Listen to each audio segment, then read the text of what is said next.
Euromaxx highlights. And here's your host, Megan Lee.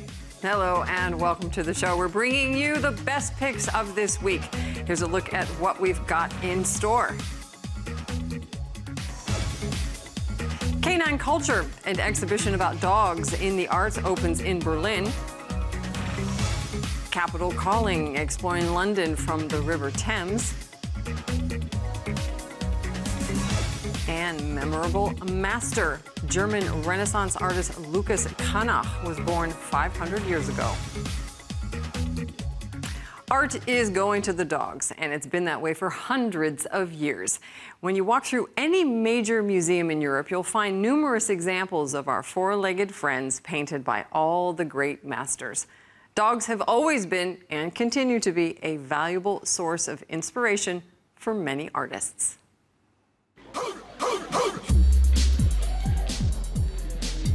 It's a big day out for these four-legged culture vultures.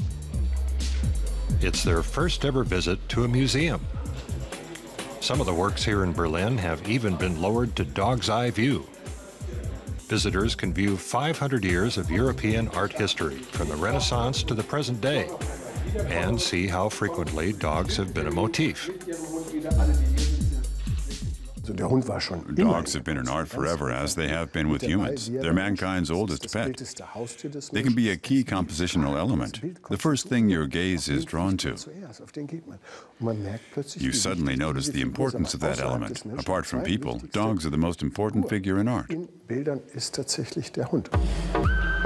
While researching for the exhibition entitled Gone to the Dogs, museum director Heinrich Schulze Alt-Kappenberg tracked the evolution of dogs in European paintings and drawings, from sheepdogs to lapdogs, from beasts of burden drawing carts to beloved family pets. A special relationship developed between artists and dogs. Artists had dogs on their solitary walks in the country. Artists might have had a dog in the corner in their studio as a diversion. And dogs serve as inspiration to this very day. British photographer Martin Osborne got the idea for his canine-themed images from his own miniature schnauzers. Probably his most famous pictures are a series simply called Dogs in Cars, an illustration of loyalty and isolation.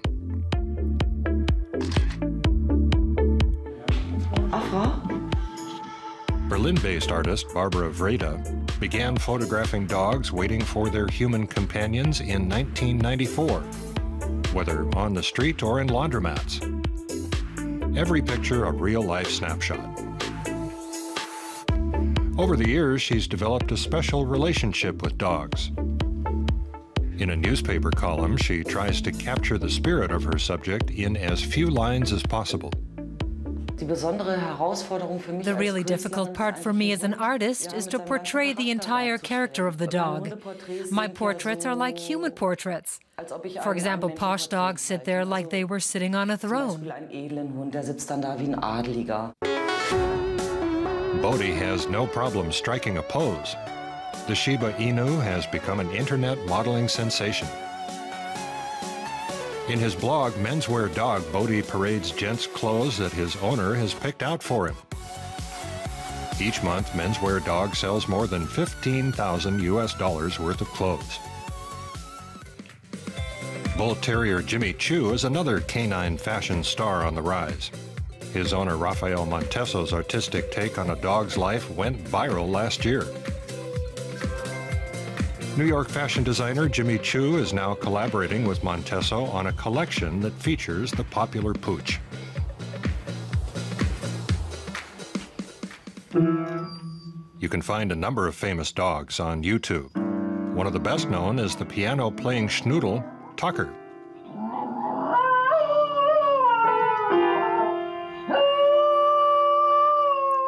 So far, more than 5.5 million people have watched the canine crooners sing his serenade.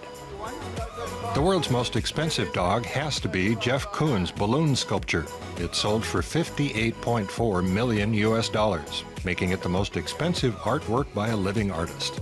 Jeff Koons made wonderful giant red, green, and orange hearts. But when a dog stands there with that form and those eyes, maybe that speaks more to people than a heart. The dog is the heart. Not every dog would make it onto the catwalk or a gallery wall, but they're all worth taking care of. As the saying goes, you can tell a man by how he treats his dog. For the past 13 years, the Italian mountaineer and explorer Reinhold Messner has been busy building what is known as the Messner Mountain Museums. Now, these are structures that aim to connect people with the alpine environment. His latest project looks like a spaceship that crashed into the side of a mountain, but Messner considers it the pinnacle of his career.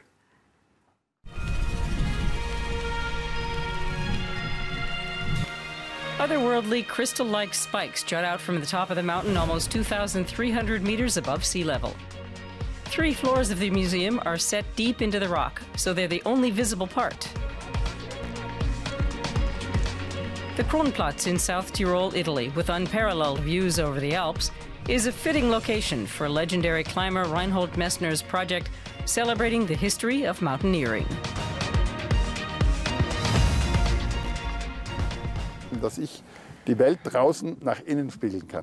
Allowing the outside world to reflect inward is something I want in all museums, an interior location that addresses the world immediately outside.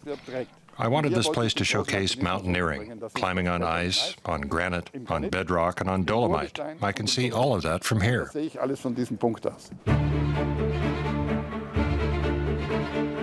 The museum is an unusual collaboration between Reinhold Messner, conqueror of peaks across the world, and architect Zaha Hadid, who has been behind pioneering projects such as the Hungerburgbahn funicular railway in Innsbruck and the Fano Science Center in Wolfsburg. It's like an underground toboggan run in which no wall is straight. Hadid created a unique exhibition space for Messner. I told her that it had to be here at this corner where it's steepest. It had to have views of these mountains, the ones I grew up with. It has to look over the Central Alps and to Mount Sasso delle Dieci, my most difficult climb. But I also listened to her, so it was a joint effort. The climber has been working on his project throughout South Tyrol since 2003. The futuristic building is the 6th Messner Museum. It joins Juval Castle in the Vinschgau Valley, Sigmundskron Fortress near Bolzano, an underground museum in Solda, and the former city castle of Brunico. All tell stories about mountains and the people involved with them. I'm nearing the end of my life now, and I wanted to bring everything I know about mountains together. It's like my last will and testament, sharing my inheritance, especially my spiritual inheritance. The new museum focuses on the highlights of 100 years of mountaineering. And of course, there are also plenty of relics from Messner's own conquest. In the 1970s and 80s, he became the first person to climb all the world's 14 mountains higher than 8,000 meters without extra oxygen.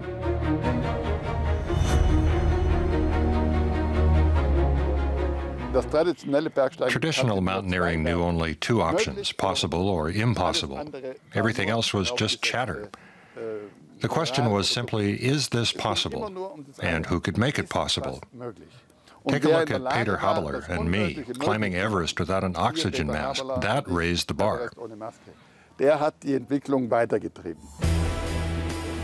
The exhibits document how people push the envelope. But there are limits even for Messner. At the opening of the new site, he announced that he had handed over the running of the entire museum project to his daughter Magdalena. It's an extreme challenge for the 26-year-old. She can do it.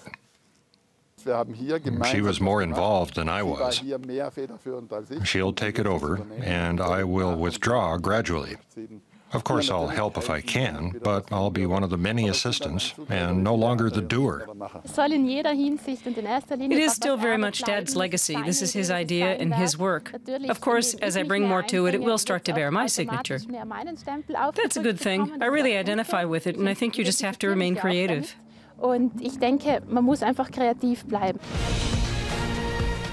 The museum also has a cinema where Reinhold Messner hopes to premiere several films he still plans to shoot. About mountains, of course. For one of the most famous climbers in the world, there will always be one more challenge on the horizon. We're off to the British capital, London now, which is a favorite tourist destination here in Europe. It has so much to offer that it might be a little overwhelming for the first-time visitor. But one of the best ways to enjoy London sights is by boat. So we hopped on board one of the city's famous riverboats to see the landmarks from the water. It might not be the longest river in Europe, but it is definitely one of the best known.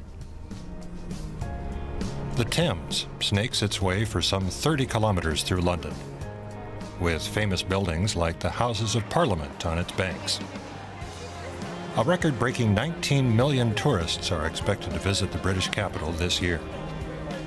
For many, a trip down the river is a must. But in times past, skipper Charlie Telfer would not have recommended such a tour, due to the Thames' former function as an open sewer.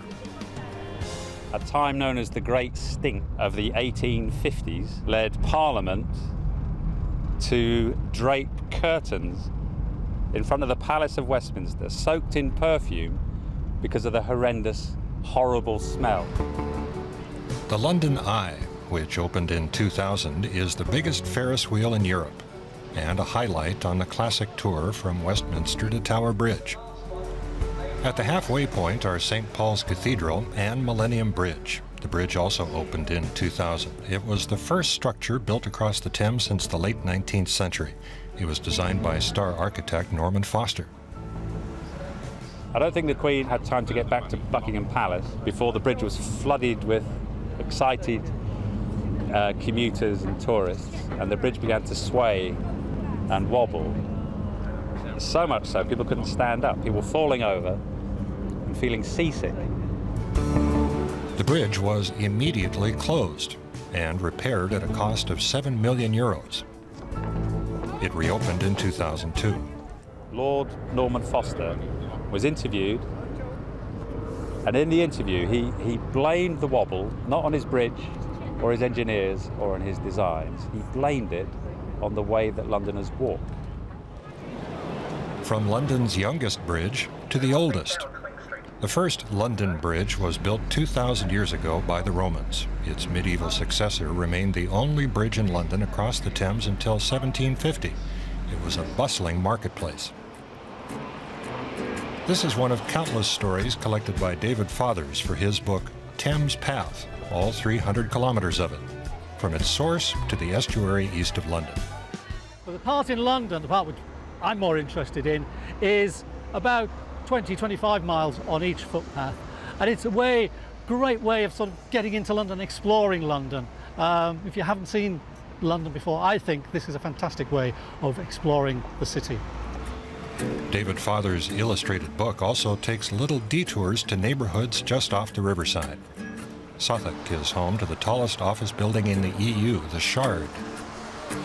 A more appealing proposition for those afraid of heights is Borough Market, which dates back to the 13th century. Its proximity to the Thames was key to its evolution as a trading hub.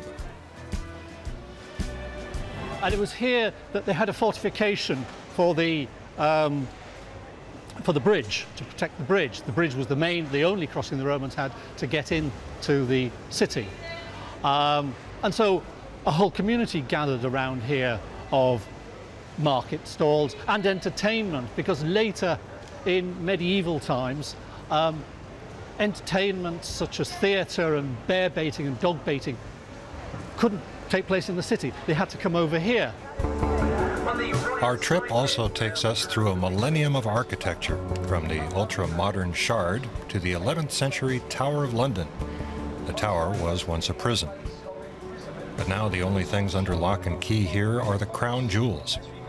Right next door is one of London's most famous landmarks, the neo-Gothic Tower Bridge, built in 1894. It carries up to 40,000 motor vehicles a day, and it is still one of the busiest crossings across the Thames.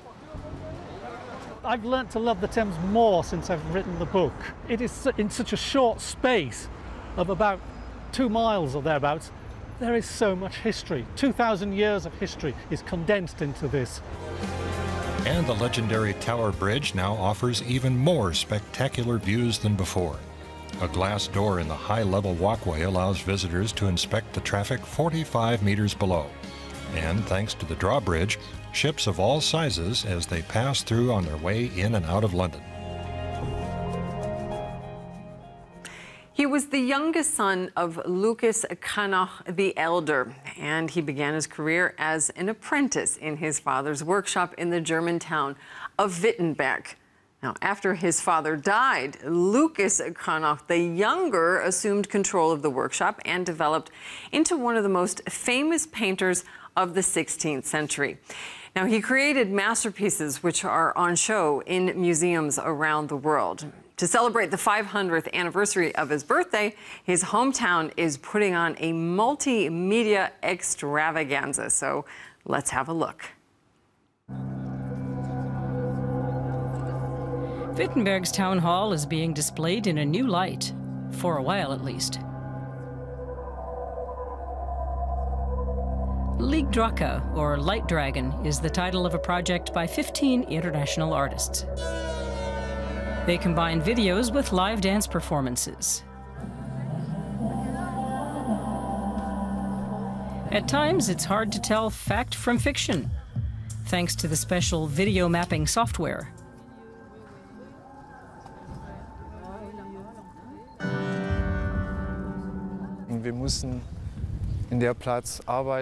We had to work hard in the space. We can't change the space according to our wishes. I'll give you an example. The statue of Luther is just a few meters in front of the town hall. This was quite a challenge.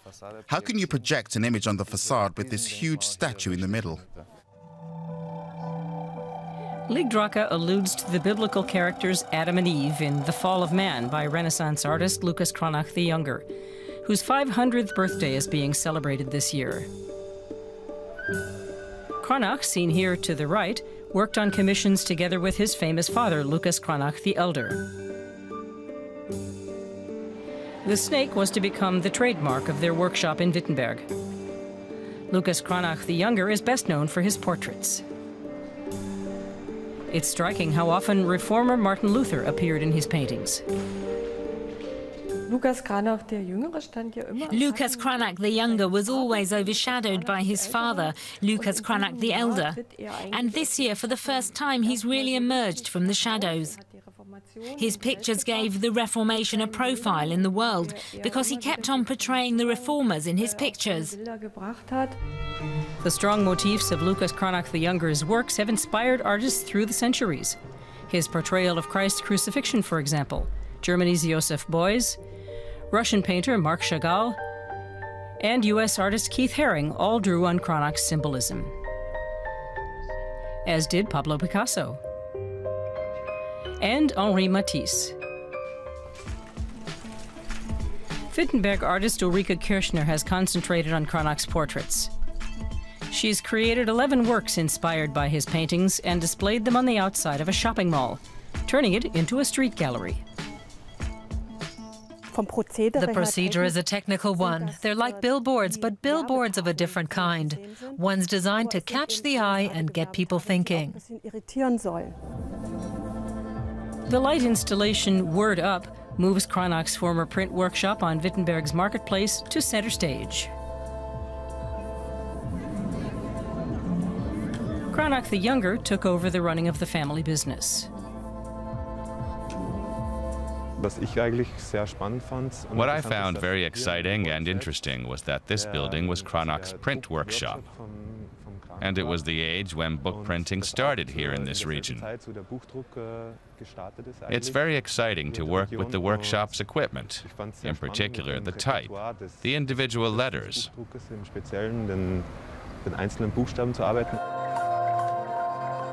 Modern-day artists interpret a painter who was born 500 years ago in very diverse ways. Would the Renaissance painter have approved? I think he'd be pleased, definitely. It's always nice to have a specific context. Cranach has always been explained inside out. Everything's been recorded in detail. But it's always good to have a different perspective on the same topic. One that's a bit more flexible, not so set in stone.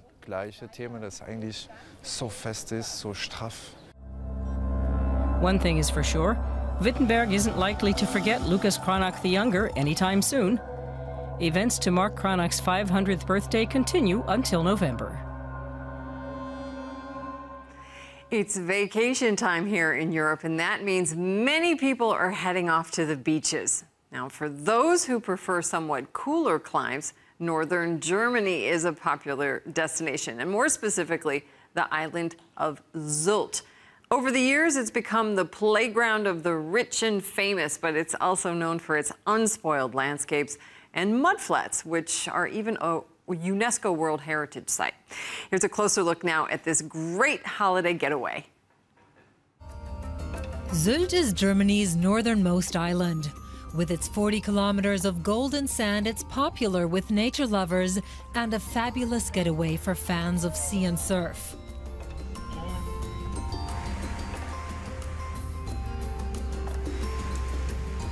Located just off the North Sea coast, Sylt hosts a range of water sports contests each year.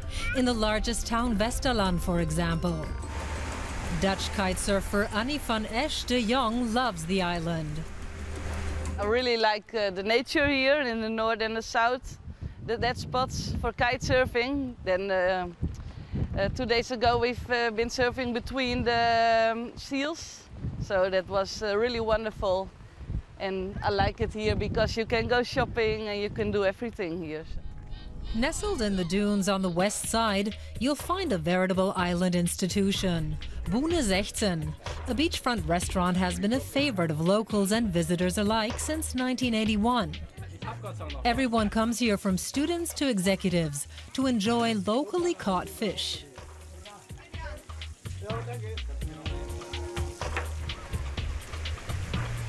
The crew head out every morning in their little fishing boat, and a few hours later, the first tasty mackerels are in the fryer. Mackerel is full of omega-3 fatty acids and very wholesome.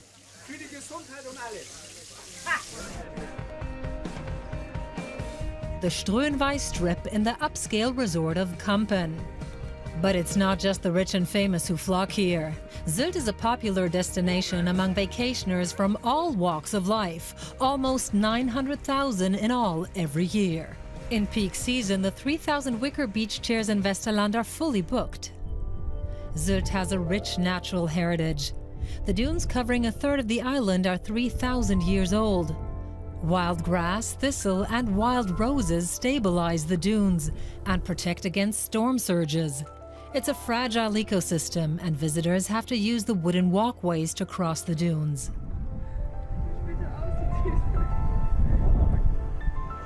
Thatched roofs are another typical feature of Sylt. The finest examples are found in the town of Kaitum. They're several centuries old, most of them built by sailors.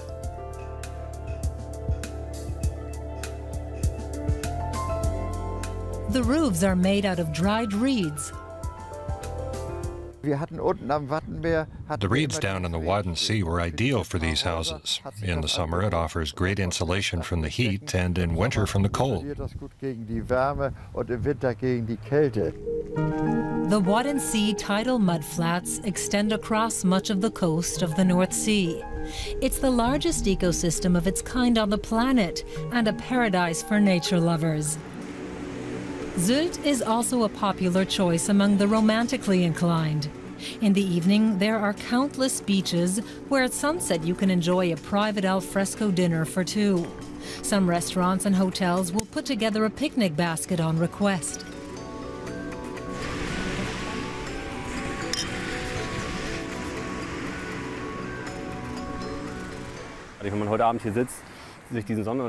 Sitting out here watching the sunset with the sky over the water and the people, it's unique. The island is a real refuge from the city. You can turn off your phone and just relax.